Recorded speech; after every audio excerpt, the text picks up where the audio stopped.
और इसके लिए कितनी रकम मुख्तस की जाती है, किस तरह से मुख्तस की जाती है, किन लोगों पर फितराना जो है वो वाजिब है, किन लोगों को ये देना चाहिए। बहुत सारे सवालात हैं जो इस एक वर्ड के पीछे जो हैं आपके जहन में आते हैं। तो आज आपकी मुश्किल ये आसान करेंगे और आपको बताएंगे कि इसका असल मकसद और इसके पस पर्दा क्या मुहरकात है। हमारे साथ हमारे जो मेहमान मौजूद हैं, तारुफ कराना चाहूँगी, मजहबी स्कॉलर हैं हसन महमूद जमाती साहब ने हमें ज्वाइन किया है, अपने शो में वेलकम करेंगे। अस्सलाम वालेकुम हसन साहब। वालेकुम सलाम। बहुत बहुत शुक्रिया। सबसे पहले तो बता दीजिएगा फितराना बेसिकली है क्या? बिस्मिल्लाहिर्रहमानिर्रहीम, अल्लाहुम्मा सल्ली अला सय्यिदिना मौलाना मुहम्मद व अला आलिहि वसहबिहि बारिक वसल्लम अलैहि। फितराना बेसिकली एक सदका है, ये ज़कात भी इसको आका अलैहिस्सलाम ने इरशाद फरमाया है। और ये जो हमारा रमज़ान का रोज़ों का पूरा महीना गुज़रता है, तो रोज़ा जिसको अल्लाह रब्बुल इज़्ज़त ने इरशाद फरमाया कि ये इबादत ऐसी है कि मैं ही ये मेरे लिए है और मैं ही इसकी जज़ा हूँ। तो अब जो पूरा महीना हमने ये पाकीज़गी और तहारत के साथ गुजारा है, तो बतकाज़ा बशरी इंसान से कुछ न कुछ गलतियाँ, कुछ न कुछ ऊँच नीच हो जाती है। तो ये आखिर में एक सदका ऐसा रखा है अल्लाह रब्बुल इज़्ज़त ने और आका अलैहिस्सलाम ने इसका हुक्म इरशाद फरमाया कि ये हज़रत अब्दुल्लाह बिन इब्न अब्बास रज़ी अल्लाह ताला ने इसको रिवायत को मरवी करते हैं और फरमाते हैं कि फ़रद रसूलुल्लाह सल्लल्लाहु अलैहि वसल्लम ज़कात अल-फ़ित्र, कि आका अलैहिस्सलाम ने इस जो फितराना की जो ज़कात है इसको वाजिब करार दिया, फ़र्ज़ करार दिया है। और ये है क्या? तुहरल लिस्सियाम, ये रोज़ों की तहारत है, उन्हें पाक करता है मिनल लग़्व व रफ़स, जो भी बेहुदा बातें फहश गोई हुई है इस पूरे रोज़ों के दरमियान, अगर बतकाज़ा बशरी इंसान से कुछ ऊँच नीच हो जाती है तो उस रमज़ान को, उन रोज़ों को पाकीज़ा करने के लिए, उनकी तहारत के लिए ये सदका फ़ितर रखा गया है। तो इसको हमें समझने की ज़रूरत है कि आप देखिए कि वो एक खूबसूरत इबादत रमज़ान के महीने की जो हमने पूरी गुजारी, यानी अल्लाह ताला आपको एक और चांस दे रहा होता है कि यानी कुछ भी कि आपने पहले एहतमाम किया पूरा तकवा के हुसूल का, और आखिर के अंदर अगर कुछ आपसे रह जाता है तो उसको भी फरमाया कि बिल्कुल पाक कर दें, ताहिर कर दें। क्या फितराना सिर्फ रोज़ेदार पर फ़र्ज़ है कि घर के हर फर्द पे बनता है, छोटा बड़ा बूढ़ा जो रोज़े रख रहा है नहीं रख रहा, इसके बारे में क्या है? जी, फितराना जो है ये हर मुसलमान पर फ़र्ज़ है, हर मुसलमान, चाहे वो रोज़े रख रहा है या रोज़े नहीं रख रहा, हर मुसलमान पर फितराना फ़र्ज़ है। वो बालिग है, वो नाबालिग है, वो आज़ाद है, वो ग़ुलाम है, वो मर्द है, वो औरत है, कुछ दिन का बच्चा ही है, कुछ दिन का, बल्कि उसी दिन ईद के दिन सुबह पैदा होने वाला बच्चा है, तुलुए फजर से पहले जो के वक्त जो पैदा होगा बच्चा, और नमाज ईद से पहले भी जो बच्चा पैदा होगा उसके ऊपर भी ये फ़र्ज़ है कि उसके वालिदैन जो हैं वो सदका फ़ितर अदा करेंगे। यहाँ तक कि ये ग़ुलामों पर, ये ग़ुलाम ऐसे हैं कि जिनके ऊपर उस दौर में होते थे, आज के उनका कॉन्सेप्ट नहीं है, लेकिन ग़ुलाम पर भी ये फ़र्ज़ है, बल्कि फरमाया कि ये गनी और फ़कीर पर भी फ़र्ज़ है। सही। तो गनी के लिए ये अमीर गरीब की भी कोई वो तक़सीम नहीं है। जो कि ज़कात ले रहा है या वो शख्स जो कि रोज़ों में किसी ना किसी सूरत दूसरों से हेल्प लेता रहा है, वो भी फितराना देगा, ठीक है, हर सूरत के अंदर। तो ये कैटेगराइज कर दिया आका अलैहिस्सलाम ने, और कैटेगोरिकली इसको वाज़े कर दिया। आका अलैहिस्सलाम की अहादीस मुबारक मुतादिद रवायात मौजूद हैं।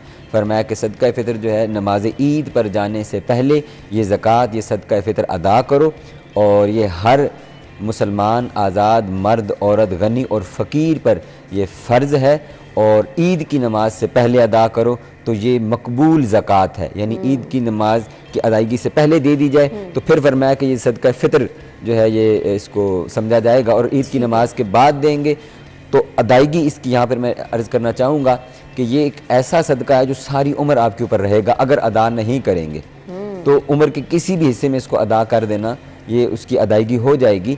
लेकिन सिर्फ फ़र्क यह है कि आका अलैहिस्सलाम ने इरशाद फरमाया कि ईद की नमाज से पहले करेंगे तो फिर मकबूल ज़कात है, और अगर ईद की नमाज के बाद करेंगे तो फिर ये बाकी सदकात की तरह एक सदका। सही। अब ये बता दीजिएगा, ज़कात खैरात की जब बात आती है तो वो साहिब हैसियत या अमीर लोग गरीबों में तकसीम कर देते हैं। यहाँ तो अहकामात ये हैं कि हर गरीब को भी फितराना देना है, तो फितराने के हकदार फिर कौन लोग ठहरेंगे? ये बड़ी इंटरेस्टिंग बात है कि इसके जो देने वाले हैं, आका अलैहिस्सलाम ने हदीस मुबारक में जब इरशाद फरमाया कि गनी और फ़कीर दोनों पर फ़र्ज़ है, तो फरमाया गनी के लिए ये है कि जो अमीर है उसका माल पाक हो जाएगा, और फ़कीर के लिए फरमाया कि अल्लाह उसको इतना लौटा देगा जितना उसने दिया है, उससे कई गुना उसको लौटा देगा। तो इसके जो मसारिफ़ हैं वो वही हैं जो मसारिफ़ ज़कात हैं। जिसको कुरान मजीद में जो 8 मसारिफ गिन कर बताए हैं, बिस्मिल्लाहिर्रहमानिर्रहीम, इन्नमा सदक़ातु लिलफ़ुक़रा वल मसाकीन वल आमिलीन अलैहा वल मुअल्लफ़ति क़ुलूब व फ़िर रिक़ाब वल गारिमीन व फ़ी सबिलिल्लाह व इब्निस सबील। तो ये जो 8 मसारिफ गिन कर बताए कि वो मसाकीन हैं, वो फ़ुक़रा हैं, वो फ़ी सबिलिल्लाह है, व इब्निस सबील मुसाफिर हैं, वो कैदी हैं, वो कर्ज़दार हैं, और वो तालीफ़ क़ल्ब के लिए है, और वो जो आमिलीन ज़कात हैं। हाँ, ये जो सदका फ़ितर है ये आमिल को नहीं अदा किया जा सकता। वहाँ आमिल कहते हैं जो ज़कात कलेक्टर्स होते हैं बेसिकली।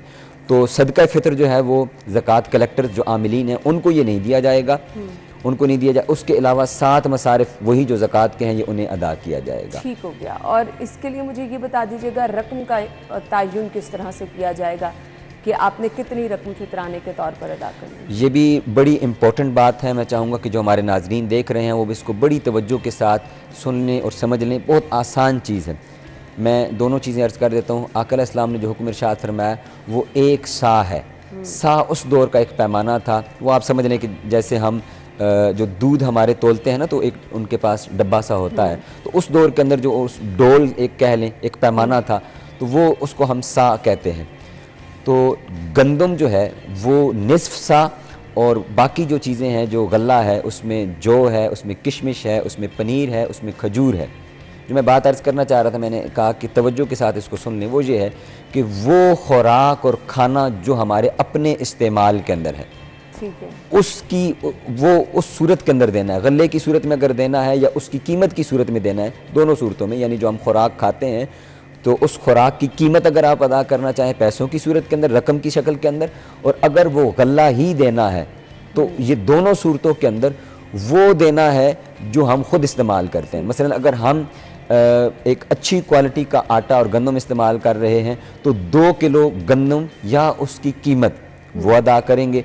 जो स्टैंडर्डाइज्ड एक है, जो गवर्नमेंट की तरफ से नर्ख मुकर्रर है, और एक आप कह लें कि एवरेज जो एक दरमियाने आटे की कीमत जो इस वक्त सोसाइटी में जो आम लोग, मिडिल क्लास के लोग जो ख़रीद रहे हैं, वो उसके हिसाब से ये बनता है 320 रुपये। फिर कुछ अच्छी क्वालिटी के भी आटे मौजूद हैं। हम देखते हैं कि हमने अच्छी गंदम इस्तेमाल करते हैं या अच्छा आटा ख़रीदते हैं, तो जो लोग वो खाने इस्तेमाल करते हैं वो सब स्टैंडर्ड खुराक और गल्ला या आटा वो नहीं देंगे। फिर इसी तरह खजूर है, तो खजूर वो मुख्तलिफ़ किस्मों की है। एक खजूर है वो आप कह लें कि 100 रुपये 200 रुपये किलो है, तो 4 किलो के हिसाब से वो 1000 रुपये बनती है। तो जो दरमियानी क्वालिटी की खजूर है, और अगर अच्छी क्वालिटी की खजूर इस्तेमाल करते हैं जो 2400 रुपये अगर किलो है, तो वो बनती है 10,800 रुपये।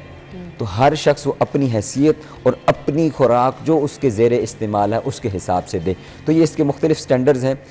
हमारे यहाँ अक्सर लोग सिर्फ गंदम पर दे देते हैं। ये गंदम भी है इसके अंदर जौ भी है, इसके अंदर पनीर जिसको हम चीज़ कहते हैं वो भी है, इसके अंदर किशमिश भी है, इसके अंदर अच्छी क्वालिटी की खजूर भी शामिल है। तो किशमिश के हिसाब से ये 9,250 रुपये बनते हैं। अच्छी क्वालिटी की खजूर मैंने बता दिया वो 10,800 रुपये बनते हैं। इसी तरह किशमिश है उसके हिसाब से ये 4800 बनते हैं, और दरमियानी क्वालिटी की खजूर है तो वो 2400 रुपये बनते हैं। तो ये सारे इसके स्टैंडर्ड्स हैं। अब हर शख्स अपने आप को देख ले कि वो क्या खुराक इस्तेमाल कर रहा है, और सोसाइटी के लोगों को, ज़रूरतमंदों को, मोहताजों को, हकदारों को उसने देना है, तो वो ऐसा ना करे कि वो वहाँ पर डंडी मार दे। उसको अल्लाह रब्बुल इज़्ज़त की ज़ात देख रही है, तो वो फ़कत वो 320 रुपये के ऊपर इक्तिफ़ा ना करे, वो अपनी हैसियत के मुताबिक, अपने खाने के मुताबिक अदा करे।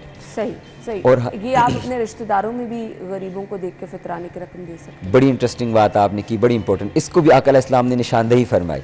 हुज़ूर ने इरशाद फरमाया कि ये मिस्कीनों को दो तो वो सिर्फ सदका होगा, और रिश्तेदारों को दो तो ये 2 नेकियां देंगे तुम्हें। ज़बरदस्त। और वो ये है कि एक तो ये सदका की नेकी मिलेगी, और दूसरी सिला रहमी की, यानी जो रिश्तेदारों के साथ उनके साथ हुस्न सलूक करना है, सिला रहमी करना है, तो फरमाया उसकी नेकी भी तुम्हें, उसका अजर भी मिलेगा।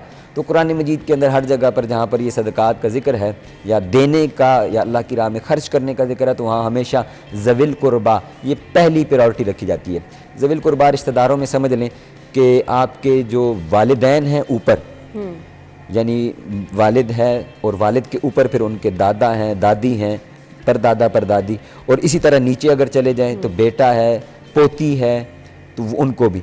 और दूसरी तरफ इसी तरह वालदा की जो वालिदैन हैं वो नाना है, नानी हैं, और नीचे चले जाएं तो नवासे हैं, नवासियाँ हैं, तो उनको नहीं दिया जा सकता, ना ज़कात दी जा सकती है, ना सदका, ये सदका फ़ितर दिए जा सकते हैं। इसके अलावा बहन भाई हैं सगे, तो उनका सबसे पहला हक है कि बहन भाइयों को दिया जाए, पड़ोसियों को दिया जाए। अपने हम शर्मा रहे होते हैं कि मेरे बहन भाई हैं। यहाँ पे मैं आपकी वसातत से बात अर्ज़ करना चाहूँगा, ज़रूरी नहीं होता कि जब आप उनको दे रहे हों तो मेंशन करके दें। ये शरीयत का मकसूद है कि आप उनकी इज़्ज़त नफ्स को मजरूर न करें। आपको मालूम है कि आप ज़कात कहकर या सदका या फ़ितर कहकर उनको देंगे तो वो मुमकिन है कि उनके वो हर्ट हों और वो इसको कबूल भी ना करें, लेकिन वो ज़रूरतमंद हो सकते हैं। तो शरीयत मुताहरा का ये हुक्म है कि आप उन्हें बताए बगैर भी ये दे सकते हैं, उन्हें दे दें कि ये हमारी तरफ से आपके लिए हैं, ये आप रख लें इसको। वो आपकी नीयत है, वो अल्लाह रब्बुल इज़्ज़त जानता है कि आप ज़कात दे रहे हैं, सदका फ़ितर दे रहे हैं, उनकी जो है वो हेल्प हो जाएगी, उनकी ज़रूरत हाजत रवाई हो क्या जाएगी। बच्चे बड़ों का, जिस तरह से आपने कुछ उसी मिकदार बताया, जो रकम है वो बड़ों की बच्चों की एक ही बनती है कि उसमें कुछ सबकी एक ही है, कैटेगोरिकली सबकी रकम एक ही है। छोटा बच्चा तो हम कहते हैं ना, अच्छा गंदुम नहीं खा रहा, खजूर नहीं खा रहा, तो उसके शायद उस हिसाब से नहीं, वो बच्चा पैदा हुआ है, उस घर के अंदर जो भी खुराक इस्तेमाल होती है उस हिसाब से छोटे बच्चे का भी वही होगा। और जो शेख फ़ानी इसको कहते हैं शरीयत के अंदर, फ़िक़्ही कुतुब के अंदर, यानी बड़े उम्र रसीदा बुज़ुर्ग हैं, तो उनका भी होगा, सेम कीमत होगी उनकी भी, तो यही अदा किया जाएगा। सही। नमाज ईद से पहले आपने कहा अगर अदा कर दिया जाए तो इसकी अफादियत और फजीलत ज़्यादा है, अगर बाद में अदा किया जाए तो चले, सच ये नहीं है कि आपने अदा नहीं करना, उसका फ़ायदा तो होगा ही, लेकिन उसकी थोड़ी सा सवाब आप कह लें कि कम हो जाता है। सो मुझे अब ये बता दीजिएगा कि अगर बड़ी फैमिली है, आपकी रकम ज़्यादा बन रही है, आप मुख्तलिफ लोगों में डिवाइड कर सकते हैं इस रकम को? बिल्कुल कर सकते हैं, मुख्तलिफ चंक्स के अंदर। आप देखें, जो चीज़ है बेसिकली वो हमें इसकी फ़िलासफ़ी समझने की ज़रूरत है कि इसके पीछे फ़िलासफ़ी क्या है। फ़िलासफ़ी ये है कि हमारा रमज़ान गुज़रा है, तो यहाँ पे मैं एक और बात अर्ज़ करता चलूँ कि हज़रत अब्दुल्ला बिन उमर रज़ियल्लाहु ताला अन्हु से मरवी है, ये बुखारी शरीफ के अंदर रिवायत मौजूद है कि वो ईद से 1 या 2 दिन पहले भी अदा कर दिए जाते। तो एक छोटी सी मिसकंसेप्शन पाई जाती है अहबाब के जहनों के अंदर कि नहीं, ईद वाले दिन ही देना है। तो आप सदका फ़ितर की नियत करके ईद से पहले, कुछ दिन पहले, 1 हफ़्ता पहले रमज़ान के अंदर इसको अदा कर सकते हैं। ये बात समझ लेने की ज़रूरत है। अब दूसरी जो मैंने कहा कि इसकी पीछे फ़िलासफ़ी क्या है, और वो ये है कि बेसिकली हम चाहते हैं, इस्लाम ये चाहता है कि जैसे एक तो हमारे माल की पाकीज़गी हो जाएगी और वो रोज़ों की जो कुछ चीज़ें कमी बेशी रह गई है तो अल्लाह पाक उन रोज़ों की इबादत को भी पाक कर देगा। और दूसरा फिर मकसूद ये है क्योंकि ईद का इवेंट आ रहा है, वो खुशी का इवेंट है, हमने उसको सेलिब्रेट करना है। तो इस सेलिब्रेशन का एक हरगिज़ ये मकसद नहीं होता कि हमने उसको एक बस वो हमने भड़कीले कपड़े पहनने हैं और हंसना खेलना है और डिफरेंट किस्म की हमने एक्टिविटीज़ करेंगे तो वही सेलिब्रेशन होगी। सेलिब्रेशन इस्लाम, खुशी को इस्लाम अप्रिशिएट करता है और ये खुद इवेंट खुशी के लिए ही रखा गया है। लेकिन इस्लाम कहता है कि हकीकी खुशी फिर आपको तब नसीब होती है जब आप मुआशरे के तबके को, दूसरे पिसे हुए तबके को, और जो लोग आपके साथ रहते हैं, तबके के लोग रहते हैं, उनको अगर आप इसमें शामिल कर लेंगे, जैसे उनके बच्चे हैं वो कपड़े ख़रीद लेंगे, अच्छे कपड़े वो भी पहन लेंगे, तो आप देखें कि अच्छे जैसे कपड़े ईद के वो ख़रीदे जा सकते हैं। तो इस अंदाज में उसको लोगों में अंदर तकसीम करें कि वो एक फैमिली पूरी की पूरी जो है वो उसके अंदर उसका भला हो जाए, फ़ायदा हो जाए। इतना कम चंक्स भी ना करें कि वो बिल्कुल वो ले तो लें लेकिन वो उससे कुछ खरीद ना सके। इस तरह से दें कि चलें किसी का कोई फ़ायदा भी हो जाए। बहुत बहुत शुक्रिया आपके कीमती वक्त के लिए। मैं बहुत सारे सवालात करना चाह रही थी लेकिन टाइम की कमी की वजह से हम आगे सवाल नहीं कर सकेंगे। बहुत शुक्रिया, जज़ाकल्लाह। बहुत शुक्रिया। नाज़रीन, एक ब्रेक ज्वाइन करते हैं।